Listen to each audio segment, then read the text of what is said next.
আমাদেরকে যে সময়টা দেওয়া হয়েছে এটা কিন্তু নির্ধারিত।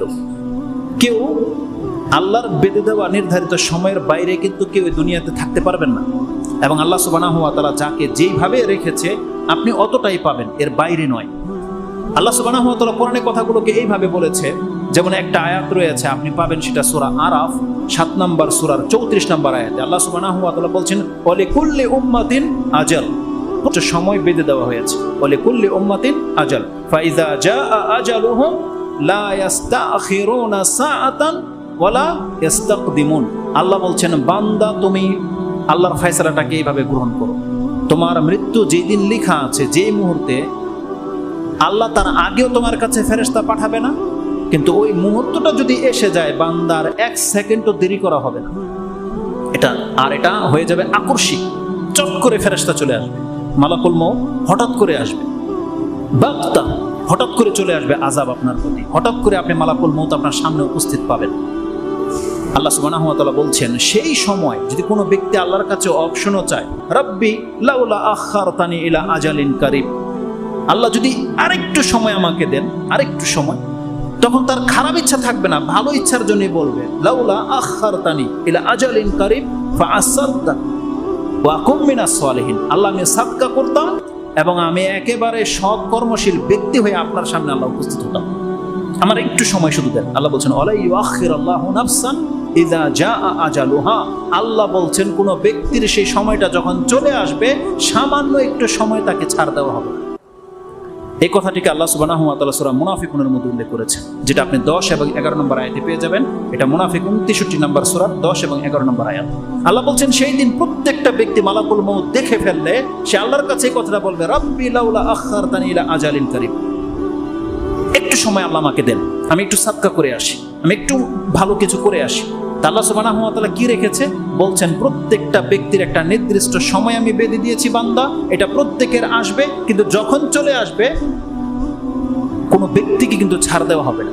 তখন আপনি তওবা করতে চাইলেও কাজ হবে না। যদিও ভেবেছিলাম পাপ নিয়ে কথা বলবো, কিন্তু কথাগুলো এইদিকে কেন চলে আসতেছে বুঝতেছি না। সূরা আনআম 6 নম্বর সূরার 158 নম্বর আয়াত আল্লাহ সুবহানাহু ওয়া তাআলা বলছেন, কোনো ব্যক্তির তওবা করা থেকে, ভালো কাজ করা থেকে বিলম্ব করাটা মোটেও উচিত নয়। আল্লাহ সুবহানাহু ওয়া তাআলা বলছেন, সেই 158 নম্বর আয়াত আল্লাহ বলছেন, হাল ইয়ানজুরুনা ইলা আন তা'তিয়াহুমুল মালাইকা আও ইয়াতিয়া রাব্বুকা আও ইয়াতিয়া বাদু আয়াতি রাব্বিক। হে নবী, তারা কেন পাপের মধ্যে এখনো লেগে আছে? কেন তওবা করছে না? কেন তারা সালাত ধরে নিচ্ছে না? কেন তারা এই হারাম খাওয়াটাকে ছেড়ে দিচ্ছে না? হাল ইয়ানজুরুনা, তারা কি এই অপেক্ষায় আছে আই আন তা'তিয়াহুমুল মালাইকা, যে আল্লাহর পক্ষ থেকে ফেরেশতা নাজিল হয়ে তাকে বললে তারপরে সে তওবা করবে, তারপরে সে সিগারেট ছাড়বে, তারপরে সে জর্দা ছাড়বে, তারপরে সে হারাম কাজ ছাড়বে ফেরেশতা দেখে নিলে? আও তা'তিয়াহুমুল মালাইকা আও ইয়াতিয়া রাব্বুক, নাকি স্বয়ং তোমার রবকে তারা দেখতে চায়, যে আল্লাহ এসে যদি বলে তাহলে আমি পাপ ছাড়বো, আল্লাহ এসে যদি বলে আমি দাঁড়িয়ে রাখবো, আল্লাহ এসে যদি বলে আমি 5 ওয়াক্ত সালাত করব, এটা আপনার রব এসে গেলে কি তারা এটা করবে?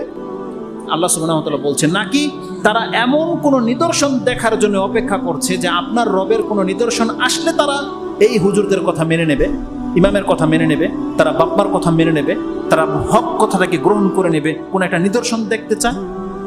ইয়াউমা ইয়াতি বাদু আয়াতি রাব্বিক, যেই দিন তোমার রবও আসবে না, ফেরেশতাও আল্লাহ নাজিল করবে না, কিন্তু তোমার রবের কোনো না কোনো নিদর্শন অবশ্যই আসবে।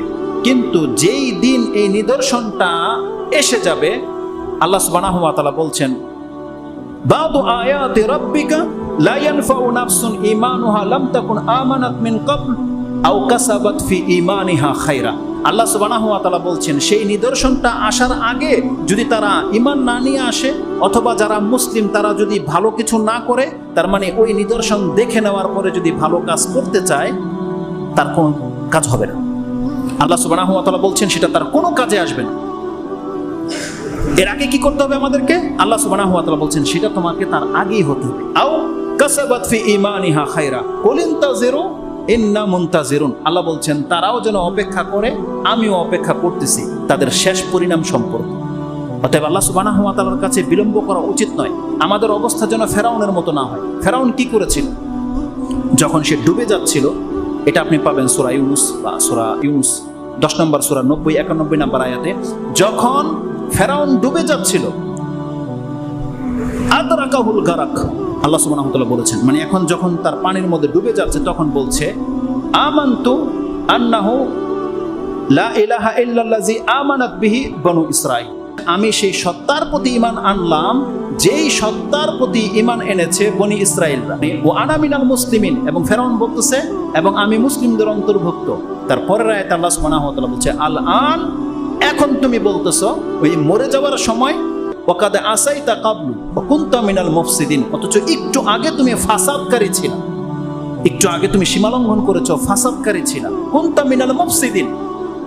এই জন্য আল্লাহ সুবহানাহু ওয়া তাআলা আমাদেরকে এই আয়াতটা বলেছে যে যেই দিন আল্লাহর কোনো নিদর্শন বান্দা তোমার কাছে চলে আসবে সেই দিন তোমার ঈমান কোনো কাজে আসবে না। আও কাসাবাত ফি ঈমানিহা খাইরা, তুমি ঈমান নিয়ে বসে আছো, ওই নিদর্শন এসে গেলে তুমি ভালো কিছু করবা, এই সুযোগ তোমাকে আর দেওয়া হবে না। অতএব আমাদেরকে বিলম্ব করা উচিত নয়।